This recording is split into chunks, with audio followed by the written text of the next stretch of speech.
Hello once again YouTube, Chris the Nightbringer bringing you some StarMade station reviews, and today we are taking a look at the Refueling Station by Zeno9141. So, holy shit guys, I don't know if Zeno submitted other stations for the contest in different categories, but I really wish that this was bigger because the detailing on this, is just pretty fantastic. There's armor plates, there's a variety of colors, all the way from blues and whites to reds and browns. There's just little things that seem to have attention given to them, and it's spread out all across this little station that we've got here. It's a refueling station, as you can see by the big tanks over here. There's some fuel lines, apparently, and I haven't tested this yet, but I'm going to check. Apparently it's explosive, so we're gonna see what's hidden away inside those fuel tanks. I hope I'm not gonna be let down, but it's entirely possible. I don't know. So let's put down a build block and float around. So there is one dock. I have no idea if this is capable of supporting a sand-sized ship, but that's okay. Got even a little bit of depth added to this docking area with this right here. Now that's interesting. Got some grading. That's great.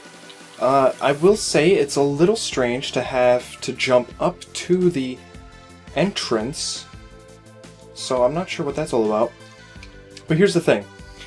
Zeno has incorporated a lot of shapes and a lot of angles into this design, and it's paying off big time.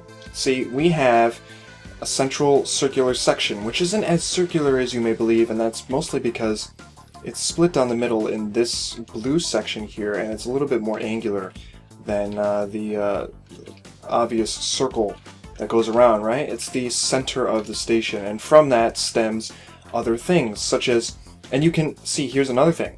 You can see where you're supposed to look at just by looking at the blue and white. See, you get the blue and white here, and then you take a look over here, you take a look over here, right?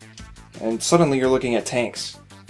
And then it connects back down here with this interesting, bar that kind of sticks out from the bottom at the angle. This draws you back up. And then suddenly you're looking at, stuff up here, right? Maybe you're looking up here at this blue bit, and it comes over and you can see some. Ooh, I wonder if it's supposed to be broken like this. You see some detail work in here, and then you see this white line. Directionality. It's very important, you get drawn back down with the blue, suddenly you got this bar. Follow that bar down. You're looking at the landing pad, you're looking at the tanks behind the bar. You've drawn back in with this, and you got a massive white line, and a shape that's sort of pointing you back up, along with this. See that? That cutaway piece? It brings you down and around and back up into the center. And it's basically a massive, racetrack. Your eye is moving around in different areas. You go down, you go up. And that's something I haven't really talked about yet, but line and directionality in terms of design is so incredibly important. It forces your eye to move, which is what you want. And something as simple as this little bar can help a ton in terms of what you're trying to accomplish when the user, the viewer, is looking at the station. So, that being said, there are a plethora of little details, like here, looks like a lot of steel, truss work and stuff, you got these metal bars holding things together. I don't know, I'm not sure if I should take these red lights as like radiator vents or something. But yeah, let's see what the other side looks like. I'm pretty sure it's pretty much the same. It's just a mirrored image, and that's okay. It's definitely an industrial looking station. So let's pretend that we've jumped up in here and through the door. We can see that there are vents on this side of the wall. You can jump down here. I believe this build block was supposed to be there, although I do remember placing my own build block, and I potentially did it on this station, so I have no idea if it's supposed to be there. But I believe we have the fracture module and an undetonator there, and no shot module, but that's okay. So, interestingly enough, there's quite... Ooh, I forgot there was all of that stuff. There's a lot of depth and shape and form added with these areas, it's quite round. When we get down here, there's not so much. If we come out here, we can see that this leads back outside. To what extent, I'm not sure. There's nothing really leading away from this area, unless you are in a spacesuit and capable of, you know, jetpacking around, which, you know, you are in the game. There really isn't anything out here to actually, like, directly walk to. So that's, I don't know, something I may think about if I was the builder. It seems we have some faction permissions for the gravity. This one in particular goes down, so we'll head down, and this actually leads back outside. So we're exposed to space again. We have, you know, this cylinder, the central column that's going down from the bottom of the station. We have a stairwell. Interesting choice, considering we just came down a gravity lift, and now we're using some stairs. Very dark. I personally wish this was a little bit more open, because this is like as tight as it gets, really. And then we have this lower section, which opens up out into space as well. Again, I'm not sure what the purpose of this room is in particular, although this does appear to have a little bit more detail in it than the upper area, the upper room does. So that's pretty interesting. Big fan of the grates, I see. Xeno is, that is. So let's go back up. We'll just go straight through the station and pretend that we've arrived back up here. And we'll go check up the upper areas. So right here we have, that's the airlock, right? If we go up a little bit further, we can see, here's the thing, there's lots of lights, little things peeking out. Like, look at this. If you were in an elevator, like an elevator at an industrial site, and you were just looking out this, like, this metal grate as you rode up, look at this! There's things going on back there. It looks like there's a whole room of machinery, and it kind of is a room, except it's outside. This is just great. You know, you get movement behind this as you travel upward.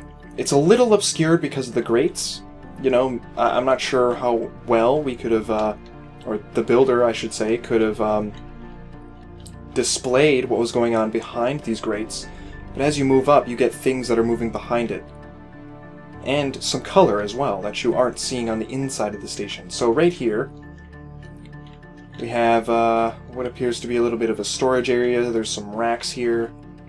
There's an elevator with some chairs. I do like the fact that the windows are graded as well.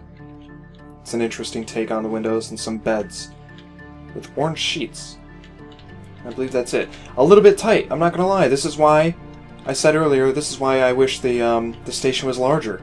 I feel like Xeno really has, you know, something going on with his detail capabilities, and yet he's confined it all into such a small station, and I kind of want to see what he can do on a larger scale. This leads back outside. Another thing I would like to note is that there's so much stuff going on out here that you really can't access unless you're willing to travel in between it all. For example, there's this thing right here, which is clearly a machine designed to do something. You know, there's these things coming up, and it's got like a cylinder shape, and there's lights emitting from it, right? If we come over here, we can see these shield blocks are behind some blue wedging and blue blocks, the crystal blocks. But we don't get to see that from anywhere. You know, unless we are looking directly at it through all the truss work, which is obscuring it heavily, we're not ever going to see that. And I kind of wish a little bit more of that was exposed. Is there anything on this side? It looks like... No, there isn't. See that? That looks like a room to me. I thought that was a room. Looks like more machinery goes in there. So yeah, that's what I have to say about this station. Xeno did a phenomenal job on detailing and the overall, you know, aesthetic. You know, every single bit of this has been thought out. But I would like to see, you know, maybe this on a larger scale, maybe showing off some more of these little details that Xeno has put in, because just looking at this is pretty cool, you know? And these things are flush, these two edges, and yet it feels like there's a second layer, right? It feels like this, and then it goes in a little bit, and then there's blue, and then it goes in a little bit more, and then there's the shield modules. Right? I think that's right. Brilliant. So, interior and exterior is like a 9 out of 10. I think the interior needs, you know, just more space. And the exterior needs to show off some of the cool features a little bit more. But other than that, the overall detail on the parts that we immediately see is amazing. Not gonna lie, it's amazing. And overall effectiveness as a trade guild station, 10 out of freaking 10, dude. This is phenomenal. One of the best station submissions so far. And I'm sure everyone is pretty pleased with the work you've put into this. So thanks for watching. That was Refueling Station by Xeno9141. Subscribe for more if you want to see some more of these station reviews, as well as the other stuff I do on my channel. And I'll see you all next time.